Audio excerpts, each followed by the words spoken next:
negócio é esse aqui.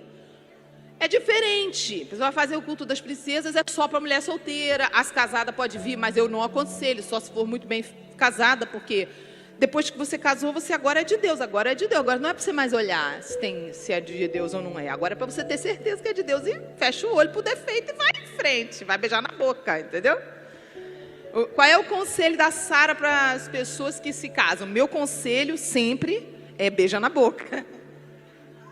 Conselho para quem casou, vai dar uns beijos na boca, né? E o meu conselho para quem não casou ainda é sempre vai conversar, vai ser amiga, vai ser amigo, porque você vai conhecer bem a pessoa antes de casar. E se você descobrir que a pessoa não serve, né? No caso tem mais mulheres aqui, eu posso falar.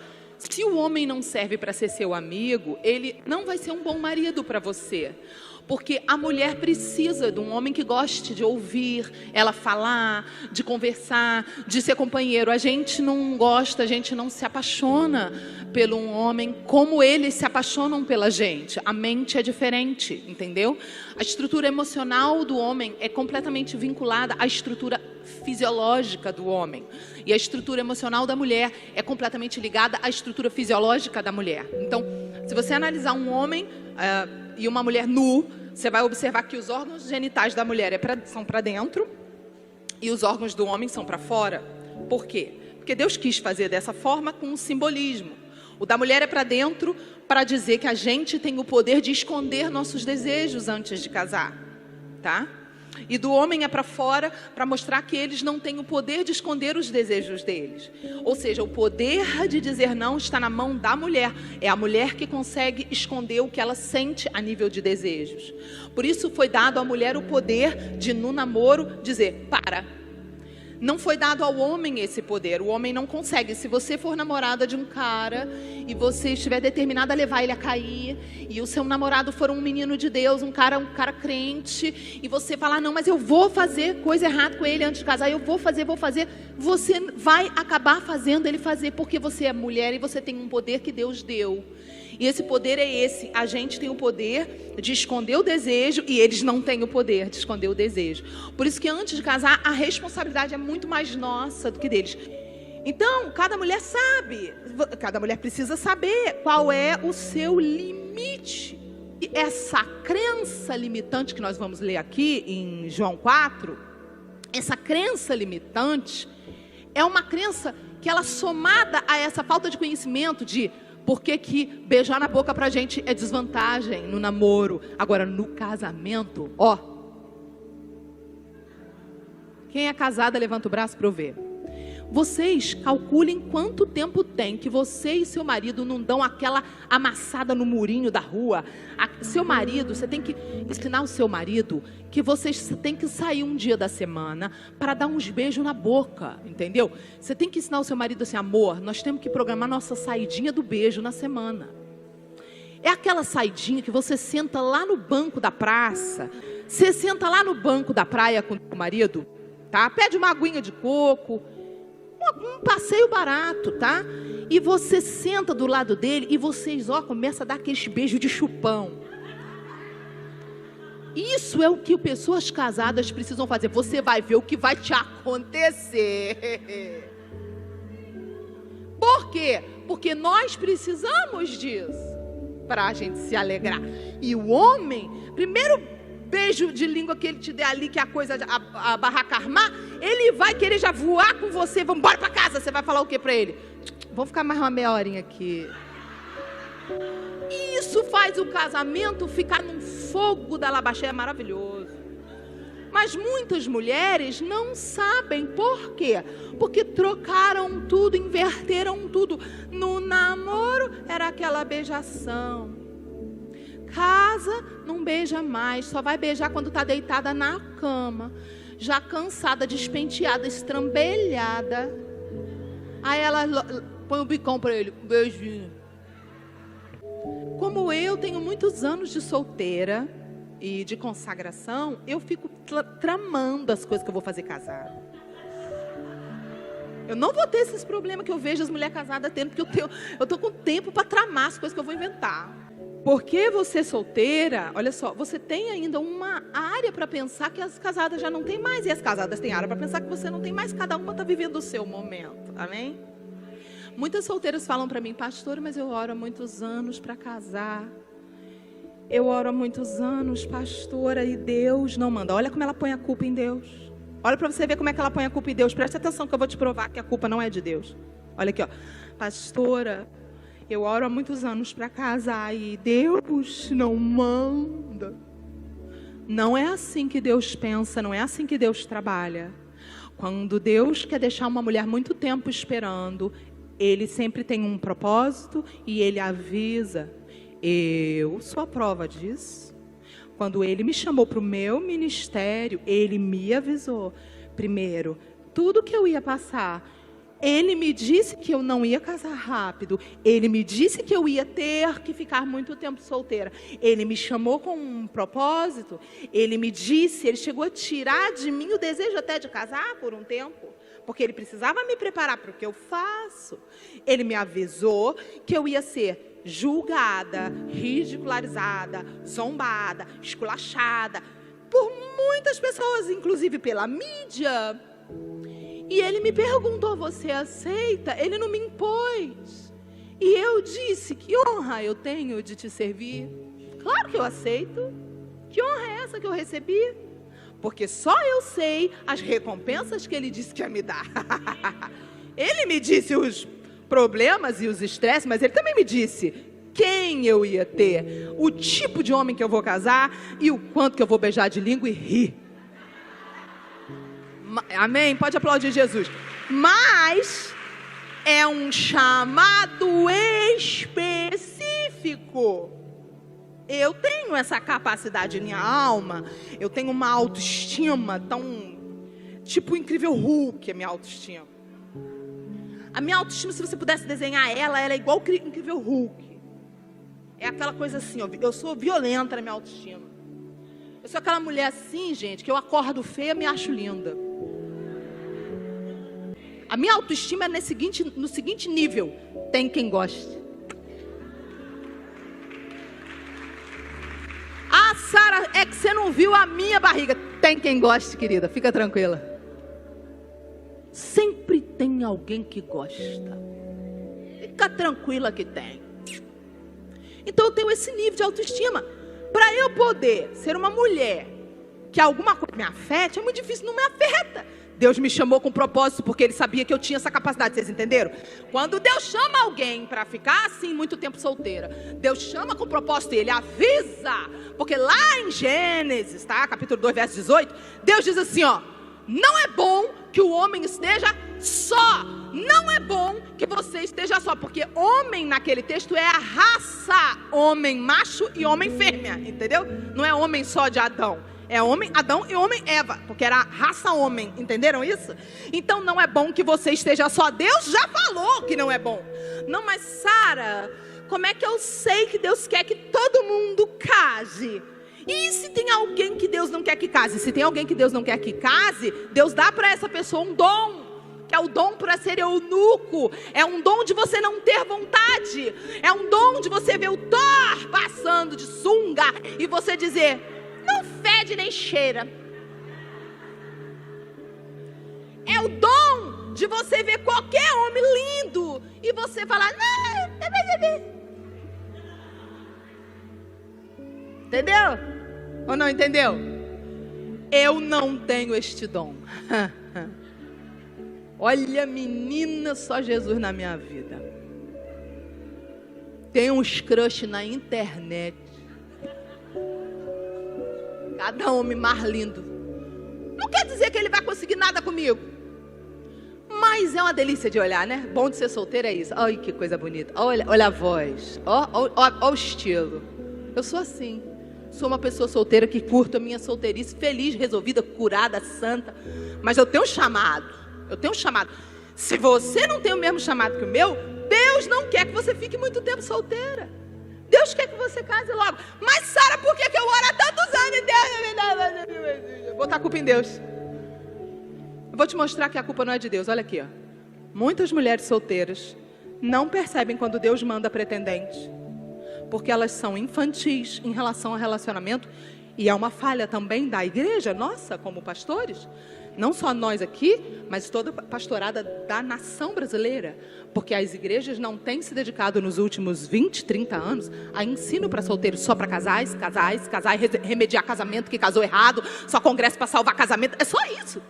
Mas poderíamos poupar muito tempo se só trabalhássemos com a prevenção, um grupo de prevenção. Olha que coisa séria. Gente, é tão sério isso que eu vou te falar. Eu vejo assim nas igrejas, as pessoas entrando às vezes para um relacionamento e ninguém fala nada. E um relacionamento que está na cara, que não vai dar certo. Você já percebeu? Quem já percebeu isso? E aí o pessoal não quer falar, para não incomodar, para não fazer a pessoa ficar magoada. E o que está escrito na minha camiseta? Não defraude. Não seja uma defraudadora. Não defraude. Porque se tu defraudar, lá em 1 Tessalonicenses 4 fala, tu vai ser defraudada. Tu vai ser destruída. Porque se tu brinca, vão brincar com você. Tá aqui, gente. Depois você lê. Defraudação é pecado grave. Quando você tem um amiguinho que você acha que ele é só seu amigo. Você só pode ter um amiguinho que você acha e ele é só meu amigo se ele for gay. Se ele for gay, você pode sim ser sua coleguinha dele. Mas se ele é homem, não existe. Homem não fica amigo de mulher. Ele não quer ser seu amigo abençoada. Ou abençoada. Você acha que ele quer o quê? Sentar para bater papo com você e fazer as unhas com você? Ele quer conhecer você melhor porque ele te acha bonita? Ele é afim de você. Ele não está querendo ser seu colega. Pode perguntar para todos os homens que estão aqui, homens que estão aqui, você pode perguntar. Tu tem que ficar com coleguinha? Todas as coleguinhas deles são pretendentes que ele pensa, bonita, bonita, bonita, bonita. Vamos ver de qual mato sai cachorro. Não são retardados, são muito espertos, muito inteligentes. A gente que fica de leseira. É só meu amigo. Dorme de conchinha com teu amigo pra tu ver. O amigo, tamanho da amizade que vai aparecer. Duro, mas tem que falar assim. É duro falar a verdade. Tem que falar. Porque tu tá vivendo em que planeta, fofa? É meu amigo. É só meu amigo, Sadativa. Amada, nenhum homem fica amigo de uma mulher sem um interesse. Inclusive, se você tem um amigo casado que te manda mensagem, esse cara é um pilantra safado. Homem não fica amigo de mulher. Ou você acha que quando chegar o homem que vai casar com você, ele vai topar dividir a atenção com o seu melhor amiguinho? O que é isso? Você vai querer casar com um cara que tem uma melhor amiga? Vai? Fala pra mim. Aí ele tem a melhor amiga dele. E eu? Incrível, né? Já mais de 30 amigos passaram pela sua vida, só que você não consegue enxergar. Porque você está com a cabeça imatura de uma menina de 15 aninhos, 13 aninhos, 14 aninhos, sonhando com uma coisa totalmente imatura. Não é assim. Pretendentes são amigos. Quem entendeu até aí? Leia comigo para você ver aonde está a crença limitante na vida dessa mulher. A mulher samaritana. Verso 3. João 4, verso 3. Chegou Jesus então a uma cidade samaritana chamada Sicar, perto das terras que Jacó dera a seu filho José. 6. Estava ali a fonte de Jacó, cansado da viagem. Assentara-se Jesus junto à fonte por volta da hora sexta. Que hora era essa na época? Hora sexta era meio-dia. A hora que o sol era mais quente, é até hoje mais quente. Esse horário era o horário que nenhuma mulher de família pegava água do poço. Por quê? Como o sol era muito quente, esse era o horário que só as mulheres excluídas da sociedade pegavam água. Quem eram as mulheres excluídas da sociedade? Prostitutas, adúlteras. E o que eram consideradas prostitutas e adúlteras? Mulheres que tinham dormido com outros homens, além do marido. Mulheres que tinham mais de um homem vivo. Entendeu?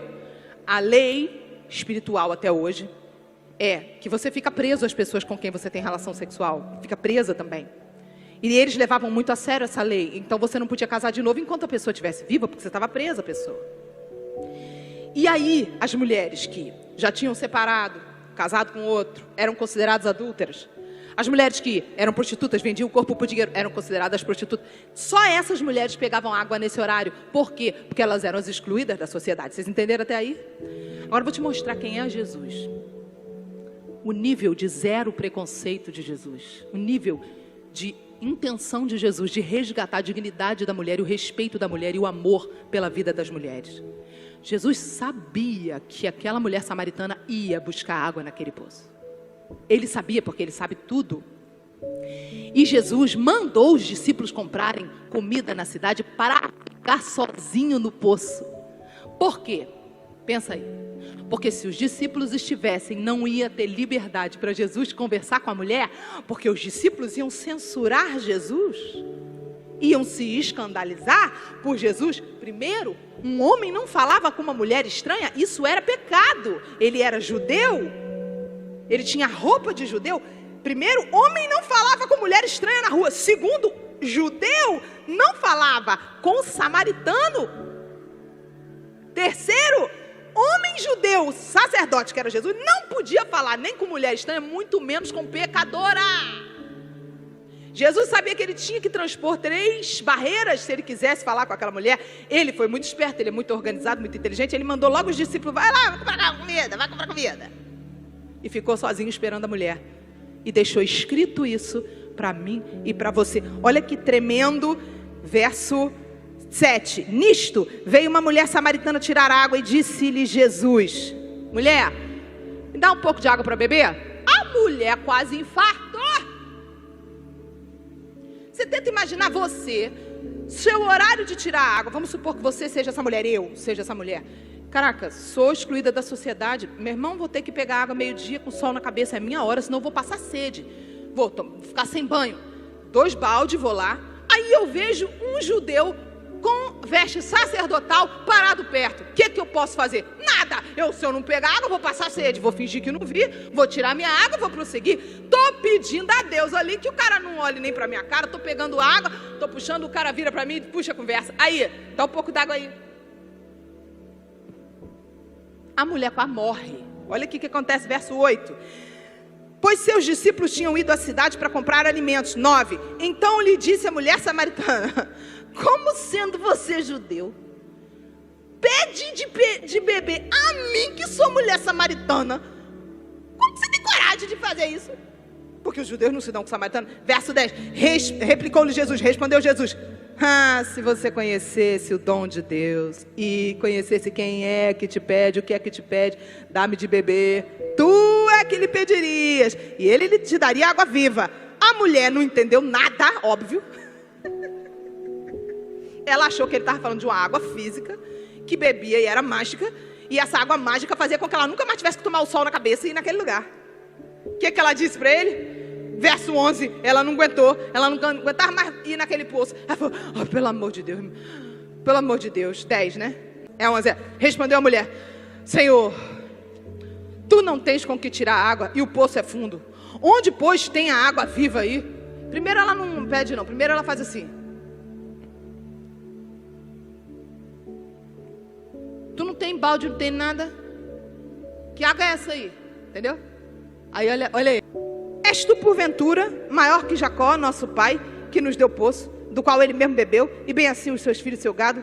Então, verso 13, falou Jesus: quem beber dessa água tornará a ter sede, essa água que você está pegando aí. Verso 14, mas aquele que beber dessa água que eu lhe der, nunca mais terá sede. Pelo contrário, a água que eu lhe der será nele uma fonte a jorrar para a vida eterna. A mulher ouviu isso e entendeu o quê? É uma água mágica. Nunca mais vou ter que vir nesse raio desse poço. Verso 15, o que ela diz para ele? Deixa eu ver como é que está nessa tradução. Disse-lhe a mulher: Senhor, me dá dessa água, para que eu não mais tenha sede, nem precise vir aqui buscá-la. Pelo amor de Deus, me dá dessa água. Nunca mais quero vir nesse lugar. Aí é que o babado vai começar. Olha o confronto. Ele espera você pedir. Deus não invade você sem você querer. Deus bate na porta. E você decide se abre ou não. E ele diz, eu tenho. Aí ela faz o quê? Abre a porta. Eu quero. Me dá. Aí é que o negócio vai ficar pesado. Verso 16. Jesus toca na ferida dela, que era essa crença limitante. Olha, disse-lhe Jesus, tá bom. Ele não disse que não ia dar. Ele disse, te dou sim, mas olha, vai lá. Toca na ferida dela, ó. Vai lá e chama lá teu marido. Verso 16. Disse Jesus, vai lá, chama teu marido e volta aqui. Fica aí nesse verso, por favor. Chama teu marido e vem cá. Jesus toca no lugar mais difícil da vida dela. Ela tinha uma idolatria com a figura de homem. Uma idolatria com o marido. Ai, ter marido é tudo. Como muitas mulheres hoje, na terra, na igreja. Ai, eu não tenho marido, eu sou uma desgraçada. Você viu, todas as minhas amigas casaram, menos eu. Coitada de mim. Se sente inferior, porque não tem um homem. Ela tinha esse problema. Jesus toca no ponto dela. Ele toca na ferida dela. E ela aí nessa hora podia ter uma escolha diferente. Ela podia negar, ela podia mentir, ela podia encerrar o assunto. Ela podia dizer, não, deixa quieto esse assunto, deixa eu ir embora. Tudo bem, beleza, tchau, prazer conversar com você. E podia se mandar. Mas ela fez uma escolha. Fala comigo, escolha. Qual é a escolha? Pergunta. Ela escolheu olhar para dentro dela. Ver a crença limitante que ela tinha. Ver o bloqueio que ela tinha. Ver aonde ela estava errada. Ela escolheu. E ela escolheu o caminho da mudança. Que é o caminho do arrependimento. Que é o caminho da confissão. Ela não negou. Quando Deus começa a tratar a gente nega, a gente atrasa o processo de cura, entendeu? Quando Jesus falou, vai lá, chama teu marido e vem cá, verso 17, ela confessa. Não tenho marido. Respondeu Jesus. Aí Jesus vai descer a lapada. Descer a vara, ó.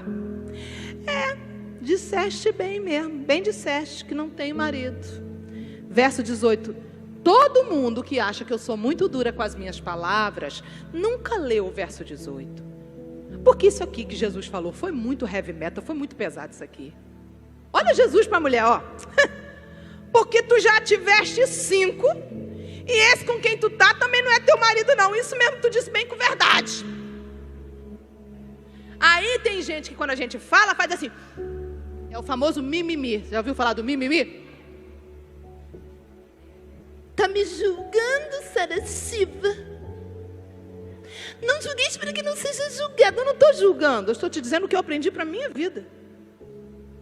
Eu não posso ser uma mulher sabonete de rodoviária, que passa de mão em mão.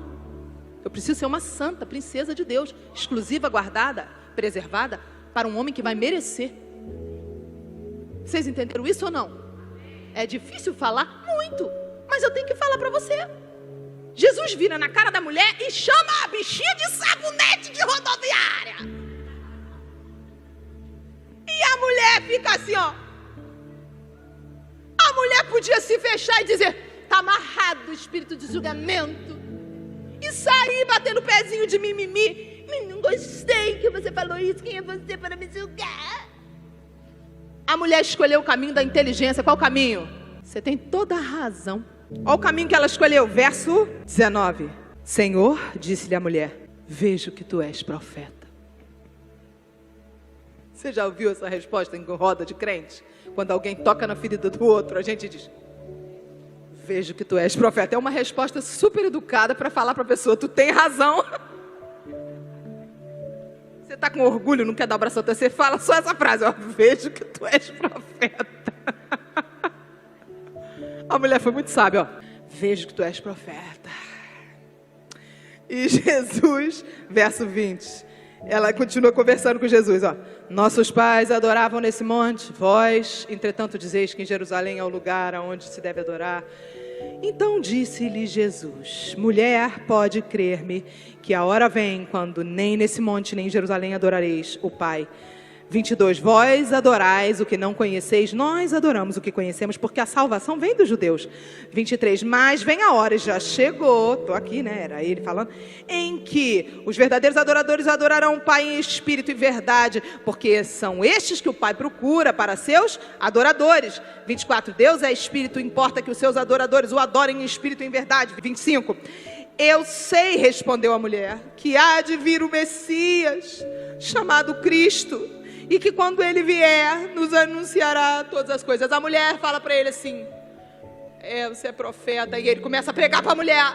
Aí a mulher fala, eu creio na vinda do Messias, eu sei que virá o Messias. Ela mostra que ela queria o Salvador, que ela não rejeitava, que ela tinha fé. Aí olha o que acontece, verso 26.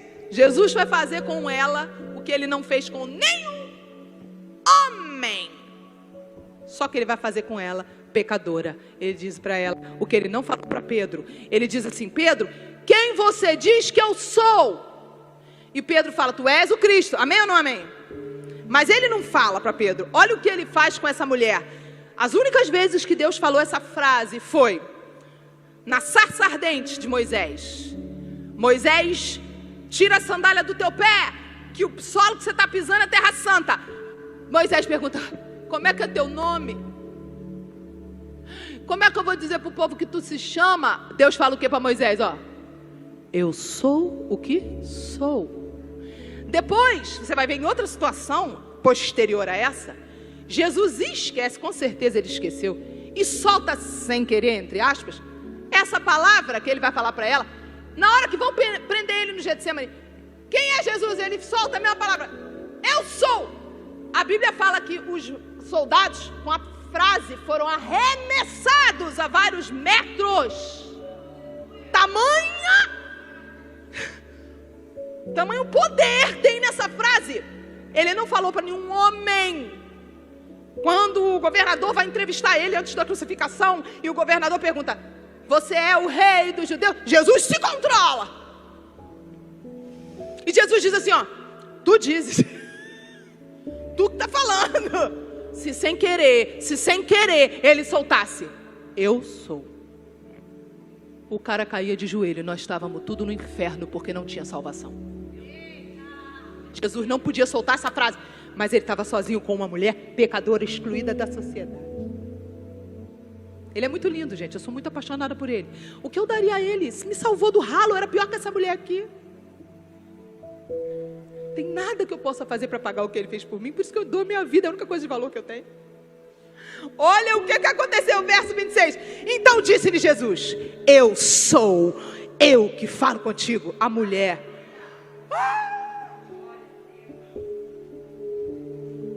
eu não posso imaginar o que foi essa palavra entrando dentro dessa mulher. Eu só sei que no verso 27 diz, nesse ponto chegaram os seus discípulos e se admiraram de que ele estivesse falando com uma mulher. Todavia nenhum lhe disse, por que perguntas, por que falas com ela? 28, quando a mulher deixou o seu cântaro, largou a sede, sumiu tudo. Largou seu cântaro e foi para a cidade. E berrando, imagina, disse para os homens, vinde comigo, veja um homem que me disse tudo quanto tenho feito, será esse porventura o Cristo? Saíram, pois, da cidade, vieram ter com ele. A mulher foi a primeira pregadora, a mulher foi a primeira evangelista, a mulher foi a primeira pessoa a falar de Jesus, a anunciar Jesus. A mulher. Quando as pessoas chegam, pode fechar sua Bíblia. Quando as pessoas chegam para mim e dizem assim, não, mulher não pode falar porque Paulo falou que a mulher tem que ficar calada dentro da igreja. Aí eu explico para a pessoa, olha, se você pegar um princípio bíblico e tentar aplicar ele 2019 anos, 5019 anos depois, que é o tempo que a gente tem do Antigo e do Novo Testamento, 2019 anos depois de Cristo e 5019 anos depois do Antigo Testamento. Presta atenção, se você pegar um princípio antigo e tentar aplicar hoje, você precisa aplicar o princípio com a cultura de hoje, sem perder o princípio.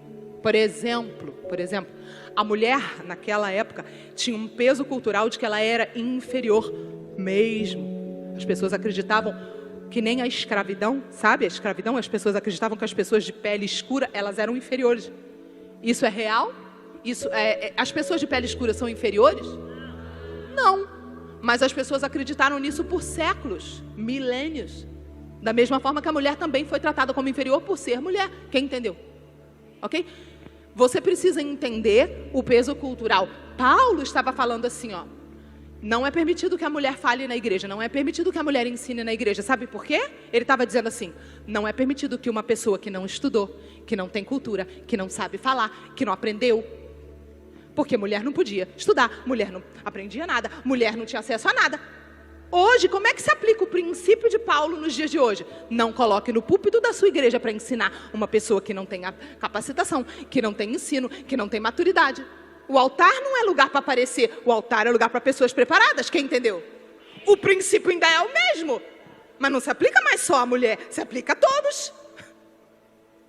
Mas as pessoas que estão bitoladas, elas parecem que não enxergam o princípio e a cultura, a diferença. Por exemplo, os dízimos e as ofertas. Por que o dízimo é tão sério? Ah, eu ganhei R$1.000 do meu salário do meu trabalho. Beleza. O dízimo de R$1.000 é 100. Quem te deu o seu trabalho? Deus. Quem te dá saúde para trabalhar? Deus. Amém ou não amém? Quem faz a empresa que você trabalha não falir e você continuar sendo sustentado? Deus. Quem faz você não ser demitido? Deus, que te guarda, que te protege em tudo. Se você for demitido, Deus tem uma coisa melhor para você, porque Deus é seu Pai, seu Senhor. Então o seu dinheiro vem da mão do seu patrão, vem da mão da empresa. O seu dinheiro vem de quem? De Deus. Porque é Ele que provê para você o seu trabalho, sim ou não?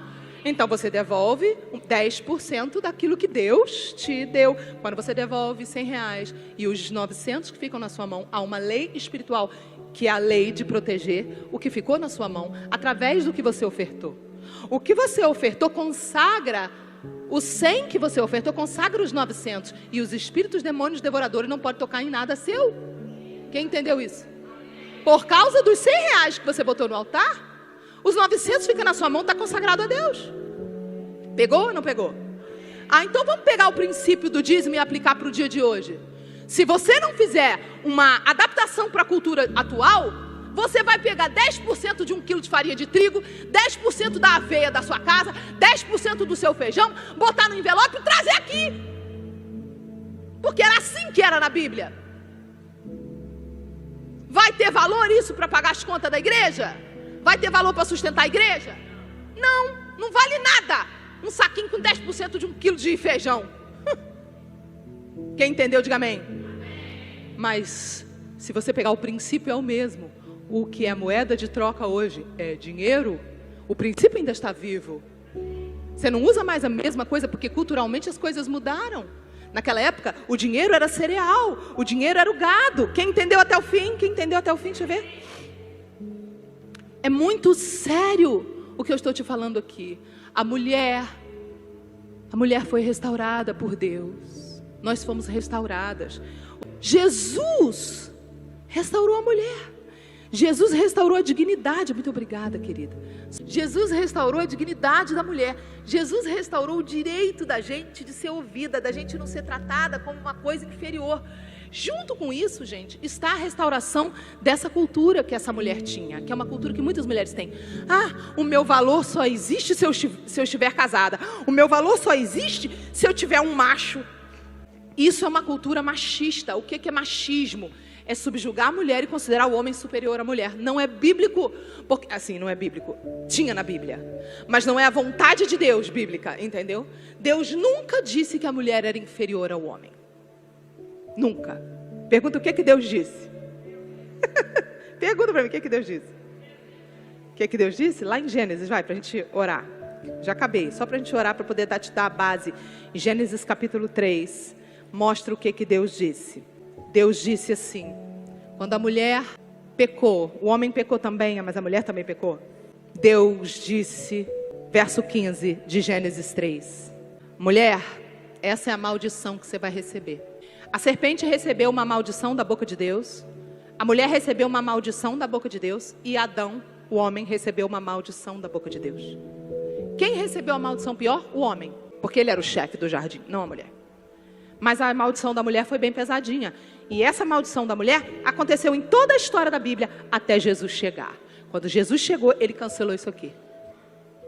Por causa de Jesus, nós não estamos mais debaixo dessa maldição. Olha qual foi a maldição, verso 15, 16. E a mulher disse: multiplicarei sobremodo os sofrimentos da tua gravidez, em meio a dores darás à luz filhos, e o teu desejo será para o seu marido. Vamos ler aqui nessa tradução. A mulher disse: multiplicarei sobremodo os sofrimentos da tua gravidez, em meio a dores darás à luz filhos, e o teu desejo será para o teu marido, e ele te governará. Deixa aí, não tira não. Essa foi a maldição que a gente recebeu. Tudo que está aqui aconteceu com a gente. Primeiro, as mulheres não tinham dor para ter filho. Até aqui. A mulher começou a ter dor. Segundo, o desejo da gente se tornou para o homem. Isso é muito profundo, esse texto. Eu não tenho tempo aqui para falar. A gente combina um dia de eu vir, pastora, para falar sobre sexualidade. Aí a gente limita um pouco mais também a idade das pessoas. Mas isso tem a ver com a questão também fisiológica da mulher. Porque até antes dessa maldição, o prazer da mulher era mais fácil. A partir daí, a fisiologia da mulher se tornou mais difícil mesmo. Porque foi uma maldição que nós recebemos. A mulher passou por muitos e muitos séculos e até milênios sendo considerada um ser que não sentia nada. Para vocês terem uma ideia, foi em 1908 ou 10 por aí que um médico britânico, fazendo tratamento para as mulheres que tinham surtos da extinta doença histeria, esse médico descobriu que a mulher sentia prazer. Somente em 1900, outro dia.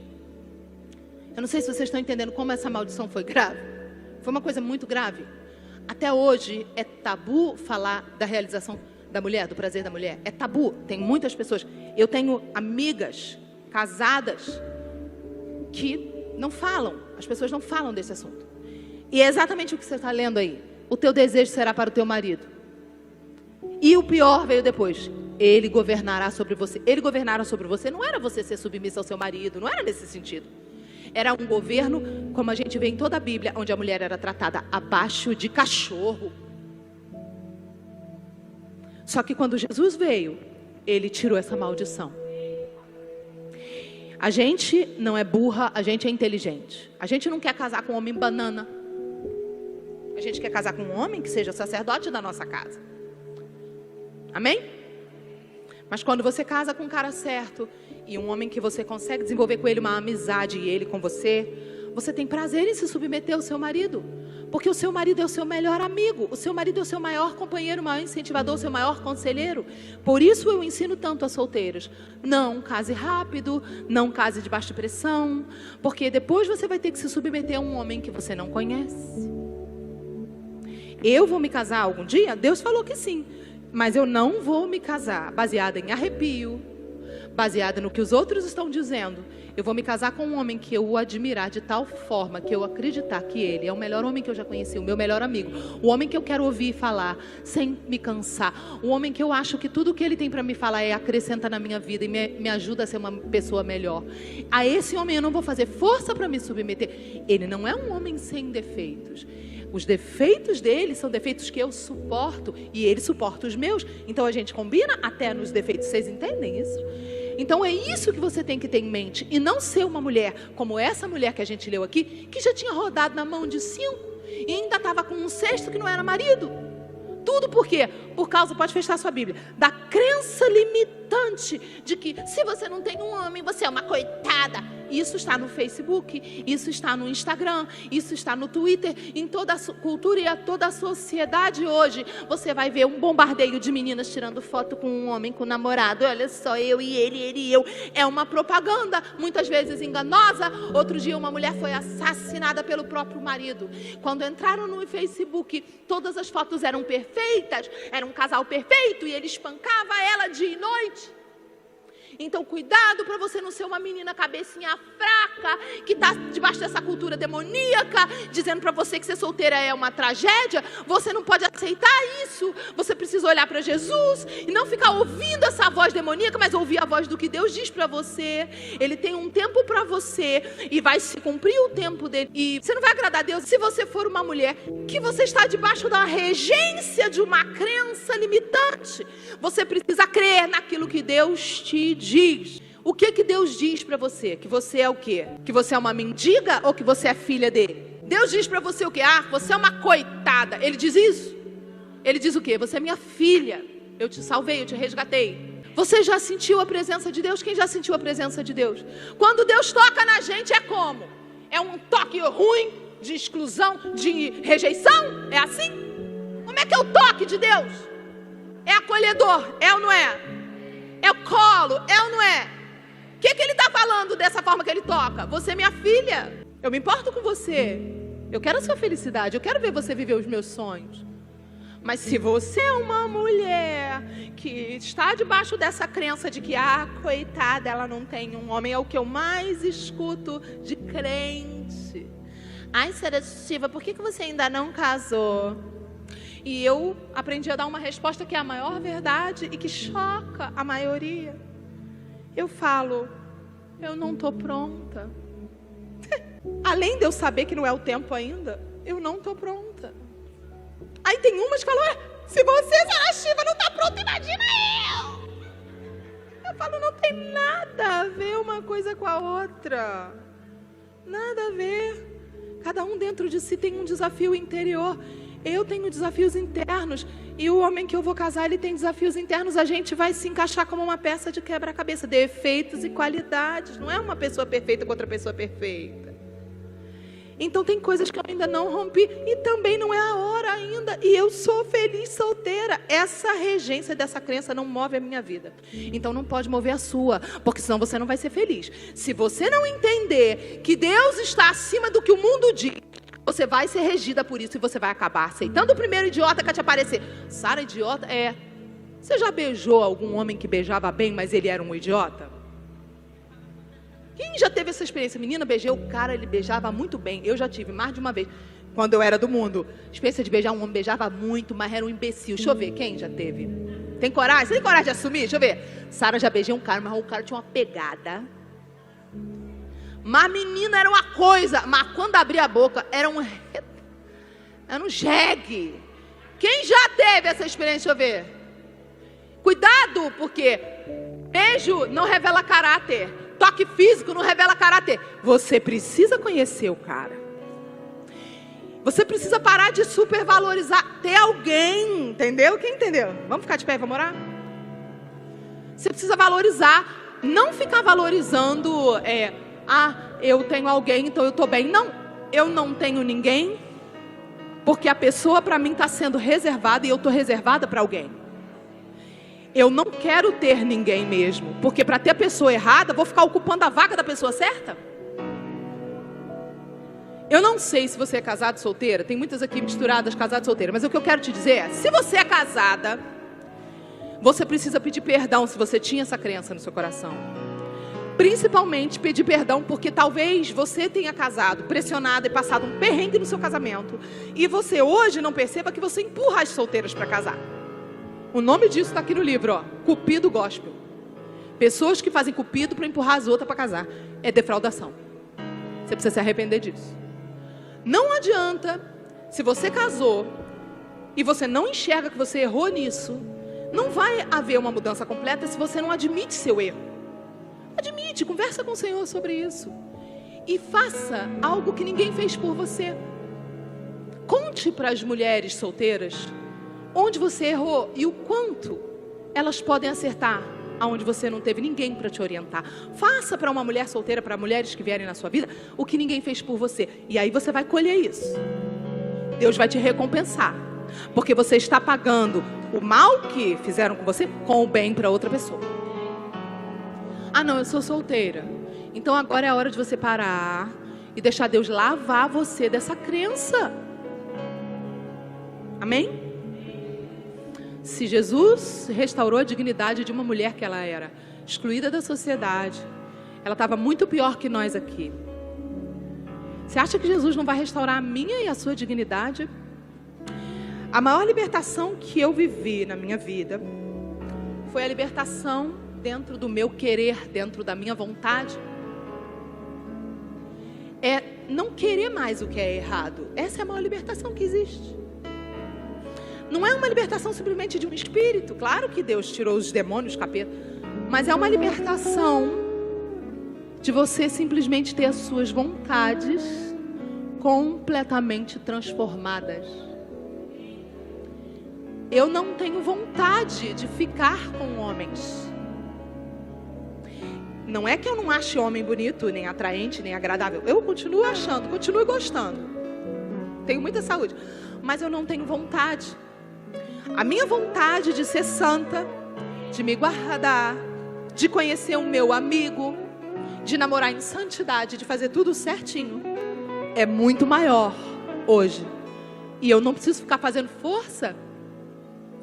Essa é a mudança que você tem que buscar dentro de você. E quem me mudou foi o próprio Espírito Santo. Você não precisa pagar, você não precisa fazer promessa. Você só precisa pedir para Ele a santidade dEle, amém? Pede para Ele agora, feche seus olhos, curva sua cabeça agora. Fala com Ele, Espírito Santo. Libera sobre mim a Tua santidade. Eu quero da Tua santidade, Espírito Santo. Espírito Santo, lava minha alma, lava meu corpo, lava minha mente, lava meu espírito. Me limpa, Espírito Santo. Me limpa de todas essas crenças limitantes que eu tenho, que eu carrego dentro de mim, de tudo isso que eu acredito e que não é teu para a minha vida, mas veio da cultura desse mundo, dessa sociedade deturpada. Veio, Senhor, de outras pessoas que foram infelizes e que despejaram esse lixo emocional dentro de mim. Espírito Santo, me reprograma, como diz em Romanos 12, transforma a minha mente, como disse o apóstolo Paulo, pela renovação do meu entendimento, pela renovação da minha mente, me reprograma. Espírito Santo, me lava, tira de mim essa crença limitante.